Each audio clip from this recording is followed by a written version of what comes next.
ઓમ નારાયણ, કેમ છો બધા? મજામાં? આઈ હોપ કે બધા મસ્ત મજાના હશો. તો જો અમારે કાલે કચોરી બનાવી છે, તો આજે અમે અત્યારે તુવેર લેવા માટે જઈએ છીએ. તો હું, મમ્મી અને જ્યોતિબેન અમે ત્રણેય જઈએ છીએ તુવેર લેવા માટે.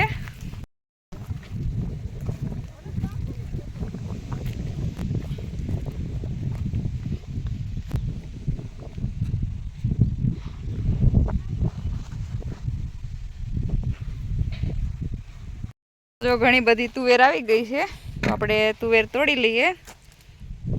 સાઈડનું આખું ખેતર અમે તુવેરનું જ વાવેલું છે. અને મમ્મી ને જ્યોતિબેનને જો મેળા છે ઉતારવા. જાજી ઉતારજો મમ્મી, પછી જાજી કચોરી ખાઈ હોય ને. એવું છે, મારા પપ્પાને બહુ જ ભાવે. કેમ મમ્મી? ભાવે ને, ન ભાવે. શાળામાં બધી વસ્તુ ભાવે, બનાવો તો ખાય. તો બનાવું તો શું, એટલે જ કહું. બનાવો એટલે ખાય. તીખી તીખી આંબલી ચટણી આરે મજા તીખી તમતમતી ને આદુ મરચું ફૂલ પાવર નાખી બનાવાય. તાઈ હું આની આગળ પછી કામ કરે. આપણે એકદમ ટેસ્ટી ટેસ્ટી બનાવશું. તમારે તુર વીણવી છે ને બનાવીને અમારે ખાવી છે. તમારે બનાવીને અમારે ખાઈ, પણ કીડ્યું ભલે ને બટકા ફરી જાય. મને ચડી ગઈ. તો જો આપણે સિંગુ તોડવા મીડા છીએ. કચોરી ખાવી છે તો સિંગુ તો તોડવી પડશે ને, નકર આ તો બહુ કામ કંટાળાજનક છે. બાને હું ફોલવા લાગી તમ તારે. હાલો હવે આન તો ડોલ લાવો, અને ડોલમાં કાંઈક ઝાઝી વીણવી જોઈએ, ઝાઝા દાણા કાઢવા જોઈએ. તો વીણું તો શું, આ થોડીક કઈ નકરો ખાલી શૂટિંગ કરું છું. જો મેં કેટલી બધી વીણી નાખી છે. જો આટલી બધી તો વીણી નાખી છે. જો લાગી જવાનું છે તો એ હાંજે તમે કચોરી ખાવા અમને દેવો. તો એવું તો કરવું પડે, મહેનત કર્યા વગર થોડું મમ્મી કઈ મળે. અમે પલી દઈને તમારે કરી દેવાય. સારું, એવું કરીએ. જો હું ગામથી આવીને સીધી વીણવા આવી તો નવો ડ્રેસ પહેરીને. કેમ? હા, તીરમાં નવો ડ્રેસ પહેરી ખરાય નહીં. આ બારે આવતી રે, ત્યાં જ આવું છું. જોતી આવી તો બહુ સારી છે. હાલે તો તોડતી આવું. આ જલ્દી જલ્દી તૂટી જાય ને. હા તો તમે ડોલની ટોશ વાળો, પછી હું ટોશ વાળું. આ અમારે નહીં વળે. આ કેવડી મોટી ડોલ છે, કઈ થોડી નાની લઈને આવ્યા છીએ. અમે આવ્યા છીએ અમદાવાદ જેવડી, તમે લીધી સમરેલી જેવડી મોટી.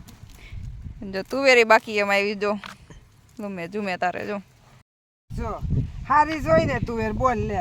જો આને પાણી પાયું છે, ખાતર સાટ્યું છે, અને આ ઓર્ગેનિક કહેવાય. ઓર્ગેનિક જ કહેવાય ને. જો આને વચ્ચે ઓલી મછલી જેવું કંઈક આવ્યું હતું, તે નહોતી છાશ ને એવું કંઈક છાંટ્યું હતું. દવા ભેગી કરીને બધું દેશી ભેગું કરીને છાંટ્યું હતું. આપણે દેશી ને આપણું ખેતર એ દેશી. કે એ દેશીમાં મજા છે ને, એવી એકોઈમાં મજા નથી. વીઆઈપીમાં મજા નથી. એવું છે? એ હા, હું આવીને જો તમારે જેવી જ થઈ ગઈ છે. એટલે સારું ને, અમારે જેવું જ થવાય ને. તો એ હું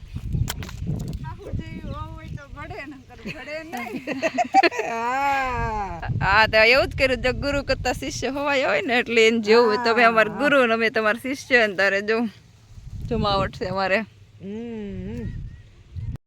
ખાવાવાળા હું ખોગે, બનાવવાળા પગી જાય ને. અમે જ પોગી જાય. કેમ જ્યોતિબેન? એમ 18 જણા બેસીશું. તમે 3 બનાવીશું, બીજા 3 બાજના લઈ લો. 18 બેસીશું. 18 હું તમ તારે વધારે લઈ આવો તોય અમે બનાવી દઈએ. કેમ? તમે 200-300 માણસની રસોઈ તો આરામથી બનાવી નાખીએ. અમારે બાયું બહુ ડાયું છે, બધું બનાવે પૂગી જાય એવું છે બાપા. એટલે તો વાંધો નથી આ બનાવી. એટલે તો આ બધું વીણી કાઢીને બનાવી છે. નહીતર વીણી કાઢી દઈ તમે ન બનાવી દો તો આમ શું કરવી? કયો લ્યો. સાચી વાત છે. નહીં તો ના પડી દઈ. હા એવું કરે હો મમ્મી. શાકમાં નાખીને ખાયો તો કસોરી. એમ નહીં મમ્મી, તો મમ્મી અમે અમરેલીમાં રહી છે, એટલે નો રહેતા હોય તો પછી અમે એવી રીતે કરી ખાઈ. તો રીંગણા બટેકા ના તુવેર એમાં નાખીને ખાતા. રીંગણા બટેકા તુવેરાનું શાક ખાઈ લઈને પછી અમારે એમ નહીં, મારા પપ્પાને કોઈ કચોરી બનાવી નહીં ન ખવડાવત. ખાઈ લે તો કે રીંગણા બટાનું શાકમાં નાખી છે, ખાઈ લ્યો. હા, આમ તો તૈયાર લે ખાઈ લે. સારું, તો હવે તો અમે ક્યાંક જવાનું પ્લાનિંગ કરીએ. હવે બીજું જાઓ જાઓ ત્યાં જઈને લેસન પટ્ટા મૂકજો. નહીં હો, એવું તો નથી, નહીં ફાવે. એ કે તમે અહીં બહુ સારા છીએ, અમને જેવું ફાવે ને એવું જ અમારા પપ્પાએ ગોતી દીધું છે, એટલે અમને કંઈ વાંધો. તો જો અત્યારે મારે કચોરી બનાવી છે, તો મેં તુવેર દાણા બાફી લીધા છે અને બટાકું બાફી નાખ્યું છે. હવે એને હું થોડું ક્રશ કરી દઉં મેસરથી. કચરો જેવું થઈ જાય એટલે આપણે એમાં પછી બધો મસાલો કરી દઈએ, પછી આપણે કચોરી વાળશું.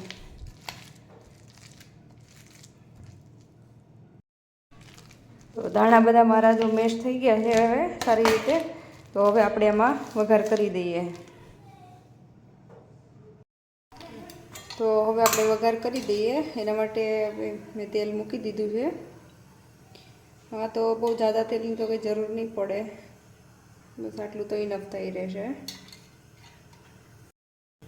તો તેલ હવે આવી ગયું એવું લાગે છે, તો આમાં હું થોડું જીરું એડ કરીશ.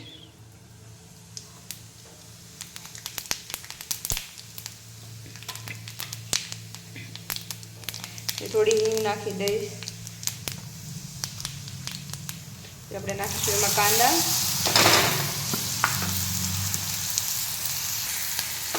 અને એને સારી રીતે આપણે મિક્સ કરી દઈશું.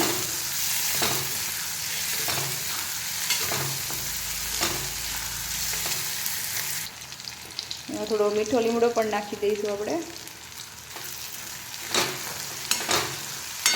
મીઠો લીમડો બળી ના જાય એટલા માટે મેં એને ડુંગળી નાખ્યા પછી નાખ્યો છે.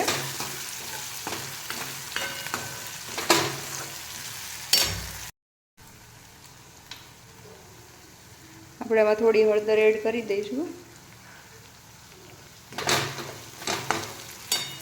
અને આદુ મરચાંની પેસ્ટ નાખી દઈશું.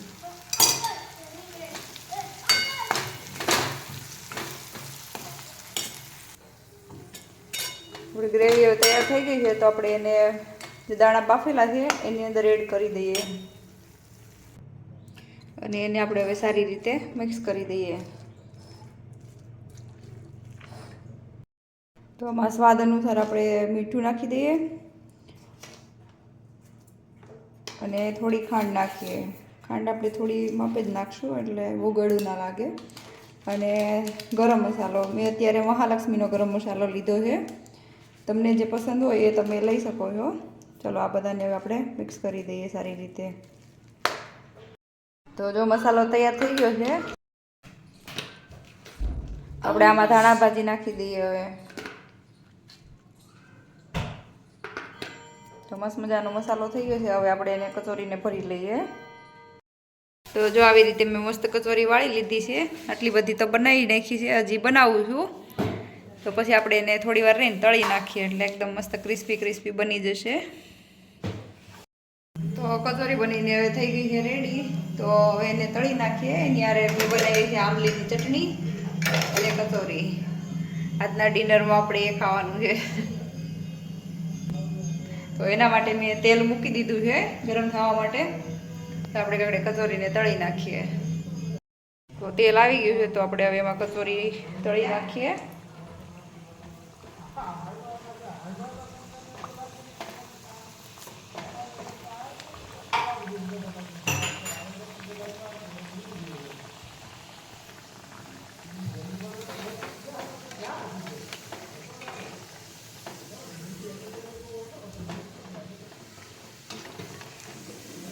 સારી રીતે ફ્રાય કરી નાખીએ, એકદમ ગોલ્ડન જેવી થાય ત્યાં સુધી રાખીએ.